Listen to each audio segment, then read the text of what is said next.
I would always tell the guys on my team, or these are very, very small teams in extremely dangerous environments. And when I came in and either took over a team or built a new team in a country, I would tell them 51% of their job was getting along with a person to the right and left. And if they couldn't get along with other people, they were actually useless to me.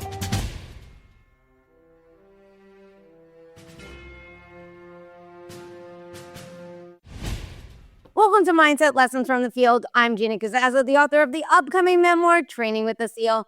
Today's guest is known as the real Jack Ryan. He served as a military special operator in the U.S. Air Force pararescue. After more than a decade of pararescue, he was a CIA operative, and then he was the founder of a multi-million-dollar tech company. He is also a Harvard alum.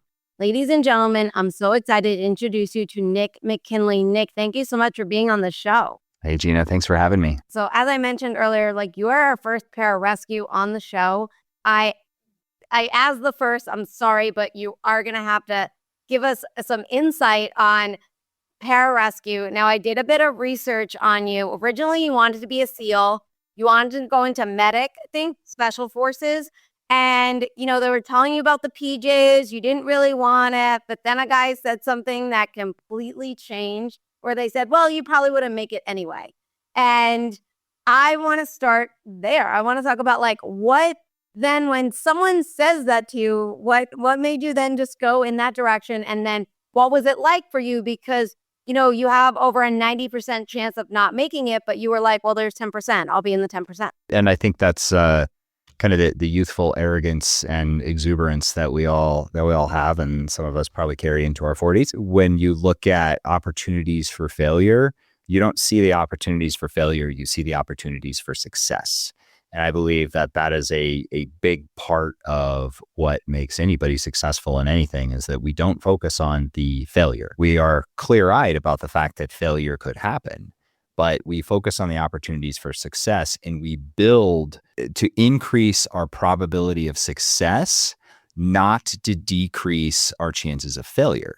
And those are two very, very different mindsets, and those are two very different things. And so I think that's really the mindset that, call it nature, call it nurture, for whatever reason, God gave it to me, and that's where I've always focused. And it didn't matter if it was Air Force pararescue, right? Over 90% chance of not making it through that entire 2-year process. It's actually the highest attrition rate in all of the military special ops outside of JSOC. It was the same thing for the CIA. The CIA hires 1%, so you have a 99% chance of not making it.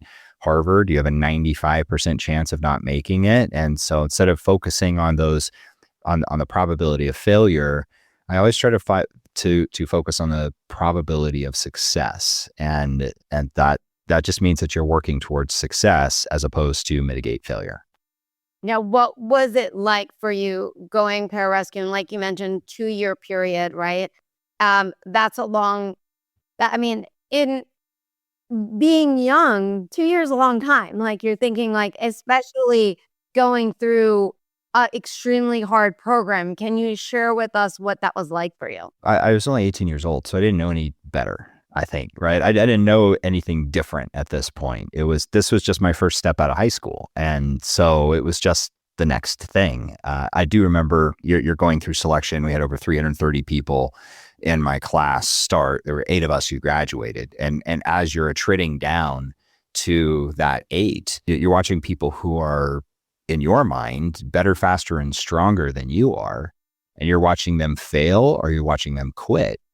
And that is actually humbling if you pay attention, because it focuses your mind to say, okay, well, if this person could fail, that means I definitely could fail. So I better work harder to make sure I don't. And there's one thing I've never really been able to rely on, and that's just raw talent. There are so many people that I had the privilege of working with who I would have to work really hard to be as good as they were on their worst day, because they just had so much raw talent. But knowing what I know now with hindsight to my advantage, I can say that I'm glad that I didn't have that raw talent to fall back on, because it required a level of work and work ethic that they weren't willing to put in because they had the raw talent to fall back on. Now, I know from listening to an interview, you mentioned the pool section. And you mentioned that that was a really challenging part. You're spending like 4 to 6 hours in the pool. And you mentioned something that I thought was really interesting. You were like, selection is fun in the way that things that suck are fun. And I really like that mindset. Can you expand on what you mean by that, and also expand on, again, like you were our first pararescue, so what that selection was like and the harder parts of it? When it comes to special operations selections processes, and let me first start by saying that there's not one special ops group that's better than another special ops group. All right, let's just get that out of the way right now. Anybody who is a good special forces, Green Beret would be possibly a good PJ, would be a good SEAL, would be a good Marine special operator.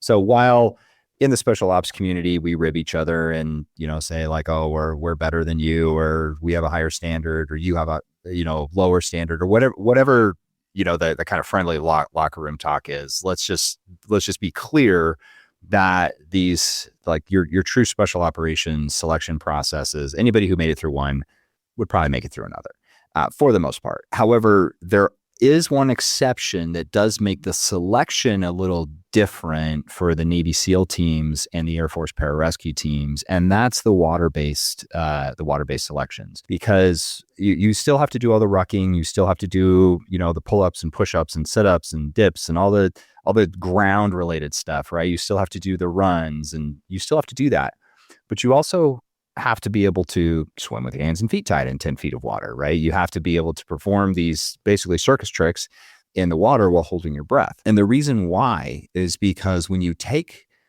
air away from a mammal, every mammal reacts in exactly the same way. So when you take air away from humans and you tell them to do things, it doesn't matter how in shape you are. It doesn't matter how smart you are. It doesn't matter how strong you are, what your physical endurance is. I mean, that can help a little bit. But for the most part, every human has about 3 minutes that they can go without air before they go unconscious and start to die. And oftentimes you're going to go unconscious well before that. When you take the air away from a person, their mind starts to panic immediately. Mm-hmm. And that is, keeping that under control is one of the differences in the water-based selections, because you have to be able to keep your brain under control. You can't just, if you're running, you can always run just a little bit harder. If you're doing push-ups, you can always do just one more. If you're doing pull-ups, you can always go just a little bit harder. If you're underwater, you have a fuse that has been lit, and you have to accomplish that task before that fuse gets to the end. And that's obviously you running out of air. So the amount of mental focus that it takes to make it through the water-based selections is just a little bit different. And where I saw that really come to fruition was at the Army Special Forces Underwater Operations School, which is where I went to my combat dive school in Key West, Florida. It's the Army's highest attrition school. And so I was there with other PJ students, combat control students, which is, another special ops component within the U.S. Air Force. But then I was there with Rangers. I was there with Special Forces, guys off of Special Forces ODA. And I was there with some guys from Delta. And a lot of the Rangers and SF guys failed out of that course.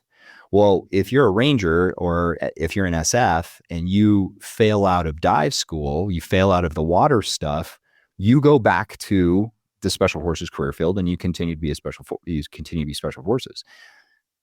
If you fail out of dive school, so if you can't do the water stuff as a PJ student, you don't get to be a PJ. That's why it's the second school. So it's a requirement that you go through that incredibly difficult training in order to just make it to the next step. And that was one of the things that really appealed to me about the pararescue teams. Was I have plenty of friends that I deployed with who were Navy SEALs, as an example, who never went to Halo school, right? So they never did the jumping out of airplanes, the fun jumping out of airplane stuff. I had plenty of friends that I deployed with who were Army Special Forces who never went to Halo school or dive school.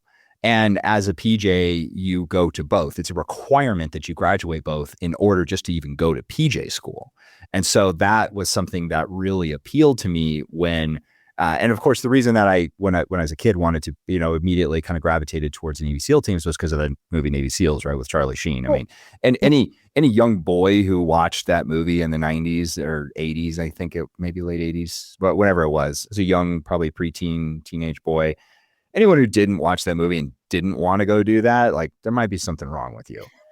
So I watched that. And of course, that's the only thing I knew. So I was like, all right, well, I'll go do that. And then when they said that they couldn't guarantee me a slot as a medic, and I also, obviously I would be combat dive qualified, but they couldn't guarantee me Halo school. In fact, there's many SEALs who didn't back in that generation who didn't go through Halo school. I was really also into the mountains, right? I was a ski patroller in high school. I really just liked being in the mountains and working in the mountains and the rescuing of people in the mountains. I was on a volunteer search and rescue team when I was in high school in the summers. And so I looked at pararescue as the best opportunity to say, okay, well, yeah, it's statistically, I've got a little bit it'll be a little bit harder to make it in. But if I do, I'm going to get to go do all of the things. So I'm going to get all of the mountain training and all of the dive training and all of the Halo training and all of the medical training.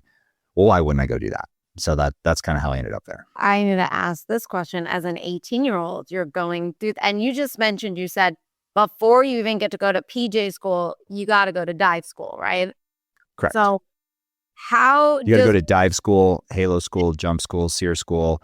You do all of those before they will train you on how to use them to be a pararescueman. Okay, so these are just a lot of things that, well, they're putting you in stress-induced environments, right? They're hard schools. How does one at 18, 19 years old learn how to be calm and stay calm under pressure? Like, was there something that you fell back on to help you, or was it something that you just naturally adapted? So that's a very interesting question. And I think a lot of folks in my position would give you some really interesting, lofty answers about how they were doing these incredible mental gymnastics, that they basically reverse engineered themselves into. But the reality is, when you're 18 years old and you don't really know any better, you don't have those skills. And I believe that we focus entirely too much on like having the lucky charm to rub or, thing to hold. The reality is, you just decide. That's it. You just decide, I'm going to do this, and you go do it. It's literally that simple, right? All mindset training can be summed up into one simple word, and that is decide, right? You either make decisions or you make excuses. One of those two things happens. And I think as a young man, largely, I obviously have my parents to thank for this as well. I just decided that I was going to be one of the people who graduated. Don't get me wrong. I very much understand that I also got lucky and that I didn't get injured. I didn't break my leg when somebody else did. I hurt my shoulder pretty bad, but it wasn't so bad that I couldn't continue on. So then really, how bad was it? Yes, I got lucky. Did you have any rollovers, or did you I actually failed dive school. You did? I failed dive school first time through because I just wasn't focused the way that I should have been. When you're done with PJ selection, dive school is actually not that hard because PJ selection is economies of scale harder than dive school. So when I got there, I was like, oh, this is pretty easy. I could do all of the things rather easily because you had to be able to do them just to pass PJ selection, and you had to be able to do them at a higher standard. But the underwater navigation portion, which really isn't that hard if you just focus, I didn't focus the way that I should. And while I was a fast swimmer, I could do all of the drills I was supposed to do. My navigation grades were not great. And I also think that my instructors noticed that I probably needed to be knocked down a peg or two. And it's probably one of the better things that they did. And I'm grateful for that. And so They took away, you've got this, it's called a compass board, which is like a little basically board with handles on it that you hold on to that has a Ritchie ball compass in the center. And it's how you notice where you're going when you're underwater, right? Because especially at night, it's just black and you can't see anything. And so you're just following those little lines on that Ritchie ball compass. And I don't think was taking it as seriously as I should have. I wasn't reading currents as well as I should have. And I was passing, but barely. And one of my instructors tried to talk to me about it, and I didn't blow him off, but I didn't take the conversation as seriously as I should have. And so he was like, "Oh, really?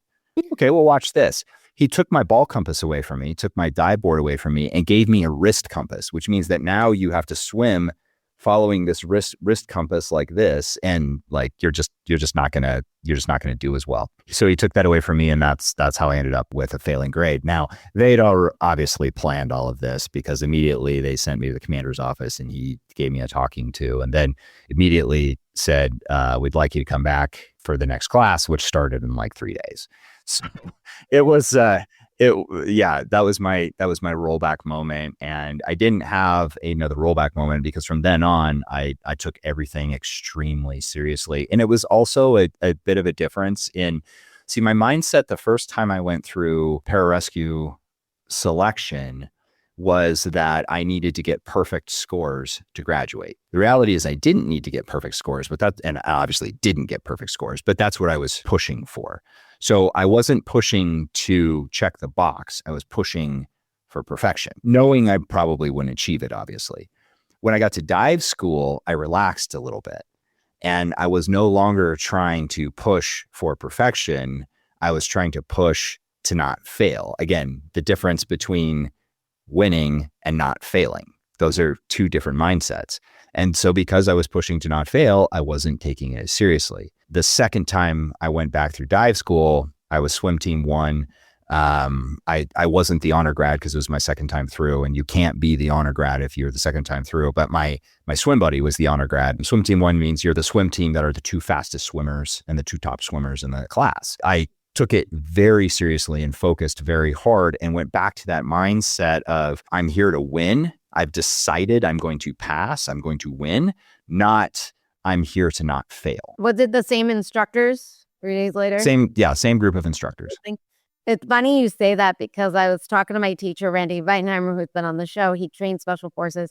And I said, "Man, I just am struggling to make it to the gym." And he goes, "Because you're giving yourself a choice." And he said, "There's no choice. You have to decide, like, you go to the gym. There's no other choice but that you go to the gym." And it's just funny that you say that, because mindset is making a decision and just sticking with that decision, going all the way. So were you, now, did they always give you, like, if you failed, a second chance, or did you just, because you were done doing so well, you got that up? I don't know why they give some people second chances and why they don't others. They never allowed me to see those shiny rocks. So for whatever reason, maybe they were just really hurting to fill slots. I don't know, but they decided to give me a second chance. So when you mentioned when you go to pararescue school, like, it's very hard. It's even harder. What makes it more challenging? So pararescue school isn't more challenging than, say, the selection processes or dive school on an individual basis. But in aggregate, it's significantly more difficult, because you have to graduate all those things in order to even get to PJ school, because you have to do dive operations when training at PJ school. You have to do halo operations in training at PJ school. But, you take the paramedic course, at my time, what a lot of civilians were taking 6 to 8 months to go through, we were crushing through that in 2 months. So if you couldn't keep up academically, which we ended up losing a couple of people out of my class for academics, if you couldn't keep up academically, then you were going to have a really hard time. And that's one of the interesting things about pararescue is, pararescue men have a reputation in the special ops community of kind of being the nerds. That's actually a badge of honor to me, because if you're really smart and you have no athletic ability, you're not going to be as useful and if you have a lot of athletic ability, but you're not smart, you're also not going to be as useful. You take somebody who has an academic prowess and a athletic prowess, and you put them together, they're a lot more useful. When you get to pararescue school, you've got to maintain all the physical standards, but now you have an extremely robust academic standard for which you are getting college credit for, that you either, forgive the pun, but you sink or swim in that educational environment as well. And that can be, you're thrown in on your rotations with med students.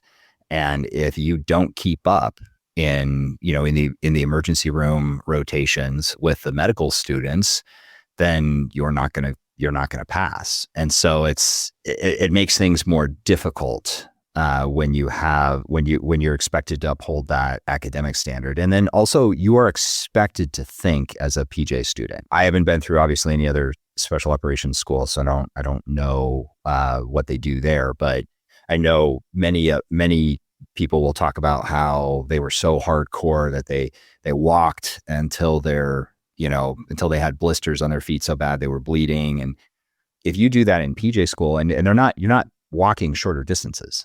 I mean, you're maintaining the same, if not sometimes higher standards. The way that we looked at it, so when I was a pararescue instructor, we had this Marine who was crossing over to be a PJ, and he was a great guy, phenomenal individual, actually ended up making it, but I ended up rolling him back in our land navigation phase. And the reason I did was because he walked until he had blisters so bad that he couldn't walk anymore. I mean, it was getting very difficult for him to move. And so I failed him. And the reason I failed him, and I distinctly remember looking at it, he was so surprised. I said, if you aren't smart enough to take care of your own feet, how are you smart enough to go take care of somebody else? Like you are the last line of defense. There's nobody to come get you. You are the person who got sent. So this is not a matter of I feel some pain and I'm going to drive through it. You only drive through pain if you have no ability to fix it. But if you have the ability to fix it, you have to be smart enough to fix that situation so that you can continue and actually be useful to somebody down the road. And that's really, as PJs, where they were constantly driving into us was are you going to be useful to anybody who needs you at any moment? I want to ask you about, I was listening to an interview and you talked about how you guys are never in charge. You're like you're always with a new team that you have to mesh with, and what lessons you learn and what did you learn in terms of like being a good teammate and being able to get along with everybody and always being the new person? When I was at the CIA, I ran ground operational components, and I would always tell the guys on my team, these are very, very small teams in extremely dangerous environments. And when I came in and either took over a team or built a new team in a country, I would tell them 51% of their job was getting along with a person to the right and left. And if they couldn't get along with other people, they were useless to me. Now in the military, that's not the case. There are plenty of operators who will tell you that there were guys that they absolutely trusted to go to war with, and they liked to go to war with because they were good at their job and they trusted them in that environment. But outside of that environment, they kind of didn't want anything to do with them, right? They weren't hanging out with them afterwards. And you see this a lot in these types of environments. But when I was at the CIA, it was completely different. If you couldn't get along with the logistics officer and the chief of station and the case officers and these other entities, you weren't going to be useful. And that was something I really learned in pararescue, because when you got assigned to an ODA or a SEAL team, or you were working with other PJs and combat controllers, if you couldn't just let things that bothered you roll off your back, if you felt like you had to say something, right, you had to create friction within the team, then you weren't going to do very well. Mm-hmm. And usually, if you think about it, why things bother you, it's usually because something pricks your ego. So somebody says something about you that's not true. And if it's truly not true, then why do you let it bother you? Or maybe it actually is true and you need to listen to it, maybe not listen to the way it was said, but listen to the intent of the comment and take it to heart and use that as fuel for your own improvement. And I believe that is a big part of the mindset of working with other people and working within a team environment is doing your absolute best to get along with other people and to be useful. And I keep coming back to this whole being useful thing because I get it a lot, especially now that I'm in a position where I'm hiring and I have access to capital and I have access to a lot of things that people from my old community need. And there are people who I used to serve with who were great guys and they were really good warriors, but they're not useful to me in the modern tech environment. And they kind of feel like I should hire them because they're good dudes. Well, good dudes doesn't put money in the bank that pays people's paychecks and helps employees pay their mortgages and keep their health insurance on and all that. So the mission is different. In the business world, just being a good dude doesn't cut it. You have to be useful. And that was also something I learned from being in pararescue was, when you show up, you're the Air Force guy, you're the chair force guy. And the Air Force has the reputation of being the chair force for a reason. There's a reason why Marines and Army and everybody says that. And most people don't even realize that the Air Force has folks like me and obviously far better than I ever could have been and the guys who are serving today because they don't realize it. And you show up and especially a brand new SEAL or a brand new SF operator, brand new Ranger. It's like, why do we have this chair force guy with us? Until suddenly it's like, oh, this guy's really useful. This guy can shoot, move, and communicate just as well as we can. And he's bringing these other skill sets in. Okay. And about the time that you've really proved yourself and you're very much accepted as part of the team because you were useful, now you're getting rotated out and somebody else is getting rotated in. And now they got to do the same thing again. So too many people in the special ops world, if you see them 10 years, 15, 20 years after they get out, maybe they only did 10 years. They've been out for 15 or 20 years. And what do they have? They have the insignia of their branch that they served on, right? Or their trident or their PJ Flash or whatever on the lapel jacket. That means they're living in the past. So how are you useful today? If all you're doing is talking about the things that you used to do, you're no longer useful, which is why, I went back to grad school and started building tech companies and really teaching myself and getting also formal education in technology and business so that I could be useful in this new environment outside of war zones. We have to touch upon this story because it's so fantastic. And you talk about being useful. And I want to mention the one where you were, and I'm butchering this story, okay? But it was the one with the boulder fell on the guy's arm and everybody is so freaking out. And they bring in a surgeon to amputee the guy's arm. And you're like, we're going to save this arm. Easy day, easy day. And civilian world is very different from your world, right? And you were very obviously useful in that situation, but also you did other things where you took charge and you and let's talk about that and how important it is to know when to step up and know when to, especially when you're around everybody that's freaking out, or maybe there's somebody around that's telling people what to do, but really doesn't know what to do. But you knew, and you kind of was like, we're going to do whatever we can to save this person. That's it was a very interesting story because I felt very out of my element. All right. So I was the Air Force pararescueman at the time, and I got sent in to go help on a civilian rescue. And I was the only Air Force pararescueman there at that moment. Some other guys showed up a little bit later, but I was the first guy, the first PJ there. And everybody's talking about how you have to amputate this guy's arm. And yeah, there was a surgeon who was being flown in. In fact, after we got the guy out, we ended up passing the surgeon on the trail. He just turned around and came with us. We're like, sweet, a doctor. This is actually going to be very helpful. Please stay with us. The point is you have people deciding how they're not going to lose the guy and talking about that. And I'm deciding, no, we're not only going to lose the guy, we're not going to lose any of the guy. We're going to save his arm. And so when and there was a mountain rescue guide, an IFMGA certified guide who happened to live in the area, showed up, and he was phenomenal. The guy was absolutely amazing. And so we started putting together these plans, and he was handling some rope stuff. But then we also there were these firefighters there who had rucked in, and they had this equipment, but they didn't really know how to use it in conjunction with the guide's equipment and my equipment. And I had familiarity with both. And so you have these firefighters who do not report to the mountain guide, who have no idea how to work together.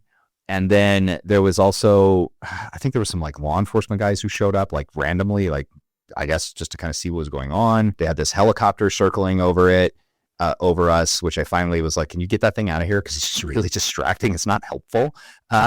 Unless they're going to hover it at altitude and just like give us some light, like they're not helpful. Get them out of here. And so we had all of this going. It just kind of dawned on me that nobody was really in charge, and I had no authority. Keep in mind, like I'm a military guy in a civilian environment, which means I have zero authority. No, I cannot tell anybody what to do. But I was the only one who really had familiarity with all of the different components that were there. So finally, I just stood up on this ledge and was just like, hey, I got everybody's attention. And I was like, I have control. And I just paused and nobody said otherwise. I was like, okay, I guess I've got control. So, all right, this is what I need you to do. This is what I need you to do, to start outlining people. But also, I was the only one there whose job professionally had been trained at the highest levels that exist on the planet to rescue. So of course it made sense, right? So the firefighters are absolute experts at this little piece of it. And the mountain guide was an absolute expert at this little piece of it. Still haven't figured out all law enforcement guys were there. The surgeon who, they were telling us was coming up was an absolute expert at this little piece of it. Medical, the fire rescue, so the confined space, all the lifting bags and stuff that we had to use, the rope access stuff that we had to use. There was only one person there who had professional level training in all of it and knew how to do it, and that was me. So it just made sense that I was like, okay, this is actually when I'm supposed to stand up. This is exactly why I've been given all the training I've been given. And you would see the same thing in combat, that when nothing's going wrong, you're the Air Force guy in the back of the stack or somewhere in the middle of the state. You're just another dude with a gun, right? You're another shooter. And until all of a sudden something goes wrong, and now all eyes look to you, and it's kind of like, oh, well, that's why you're here. So, okay, now the gun goes away, and now you're directing traffic and creating triage points and pulling people in and really doing your work. And it was the same thing at the CIA. It was just, there were times when I was kind of bored because I really wasn't needed. But then there were times where it was all eyes on me. Some of the most senior ranking officials in the US government in that country were willing to do whatever it was that I recommended they did. A lot of that is nonlinear problem solving. And it's all nonlinear problem solving. How do we cultivate a nonlinear problem solving? Like, how do we build up that skill set for everyday challenges or, like transitions in careers and in life? Get as uncomfortable as you possibly can and try not to die doing it. I'm not being tongue-in-cheek here. Go take up ice climbing, go take up rock climbing, go take up skydiving, go get your pilot's license. Do things that can kill you. And if you go do things that can kill you, if you don't do them safely and smartly, you will learn nonlinear problem solving extremely fast. Go take up, mountain biking, go do things, surfing. I mean, whatever. Go do things that are dangerous unless done properly. So skydiving is not dangerous. It's not, right? Wingsuit flying is not dangerous. It's only dangerous when you start trying to make decisions outside of the rules, right? You basically are trying to see if you can figure out how to create loopholes within physics. Rock climbing is really not that dangerous if you do it right. I've been doing it for a really long time, and the only time I ever got hurt rock climbing was when a PJ student that I was training decided to do something stupid. Ice climbing, same thing, right?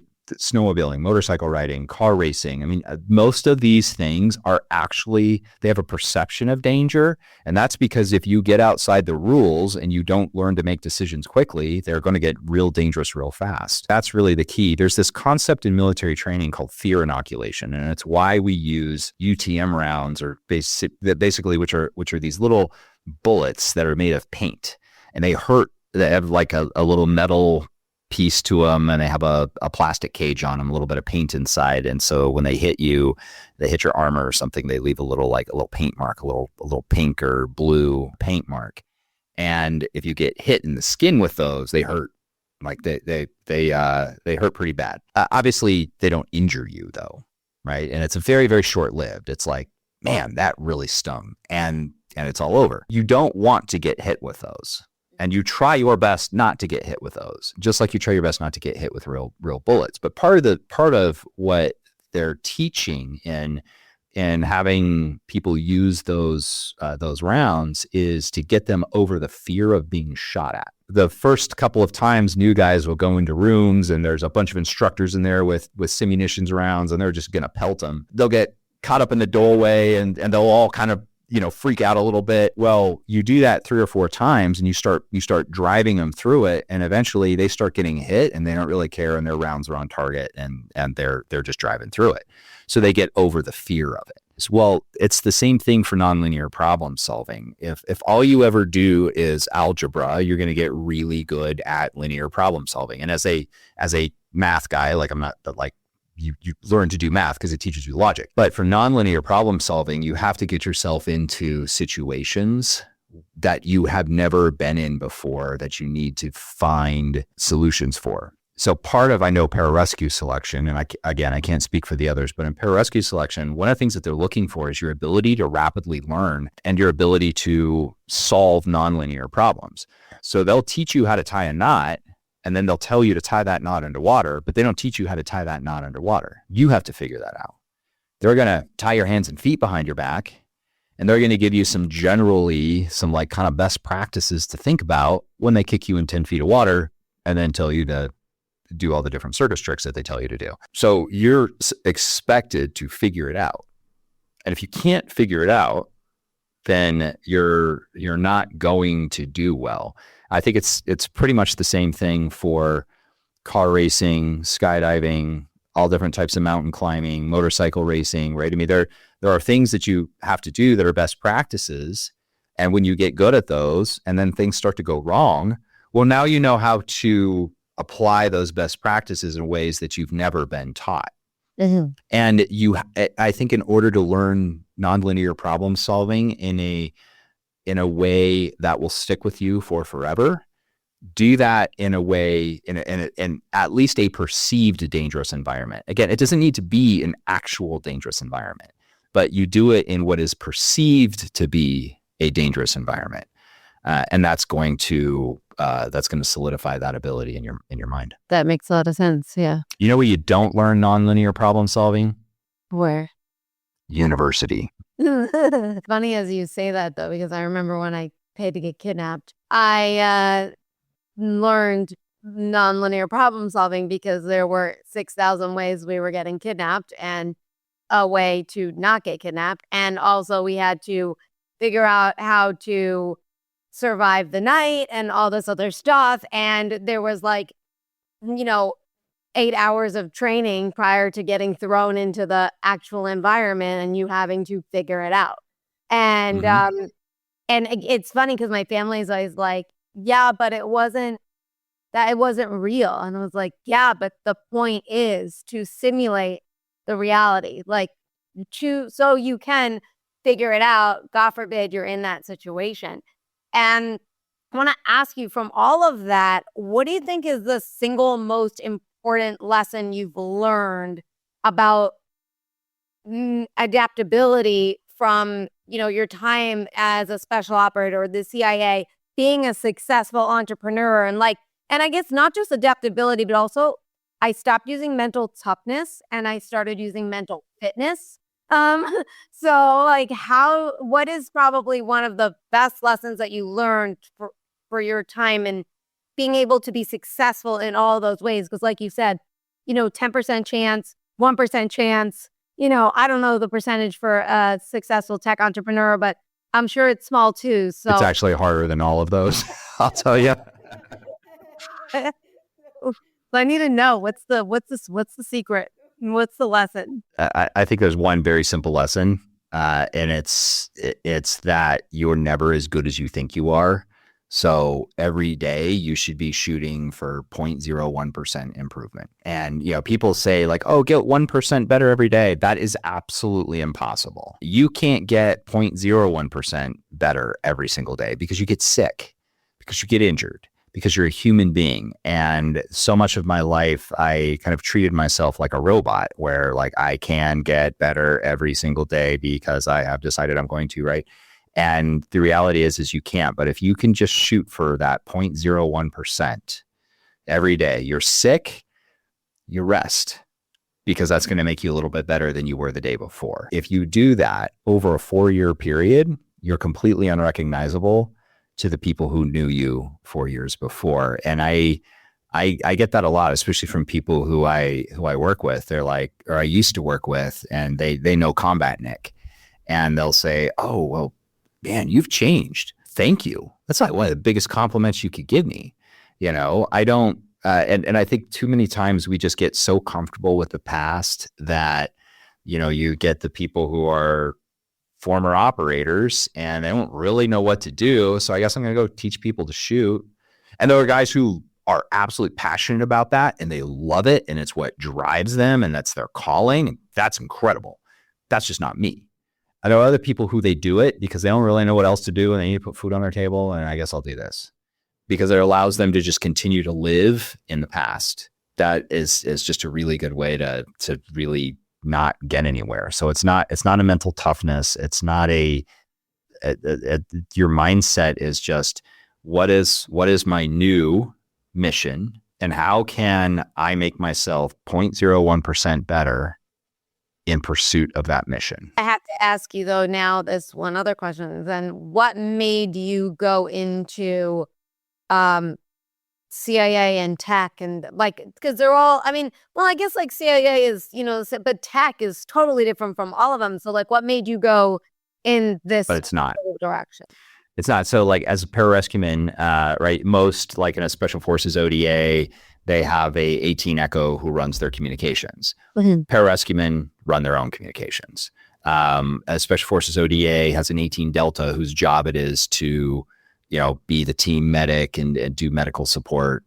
Every single pararescueman has the same level of training. They have Halo specialty teams and dive specialty teams, and every single pararescueman is all of them at once. It's one of the reasons it's so hard to be a part-time PJ in the Guard and Reserve, because part-time you can't keep it all. You can't keep all the quals. So as a PJ, I had to do a lot in the tech side. All PJs do, because not only are we dealing with radios and dealing with all the different communications platforms, but then we also have all the medical tech, all the monitors, all the different pieces that we're working on. Plus you're working in the Air Force, which is a highly technical branch of service. So, and then did a couple of years of private equity and then went to the Central Intelligence Agency, and the Central Intelligence Agency these days is nothing but tech. A lot of the operations that we did, we were guys with guns on the ground doing kind of the action guy stuff, but a lot of that action guy stuff was tech related. And obviously, can't get into details around.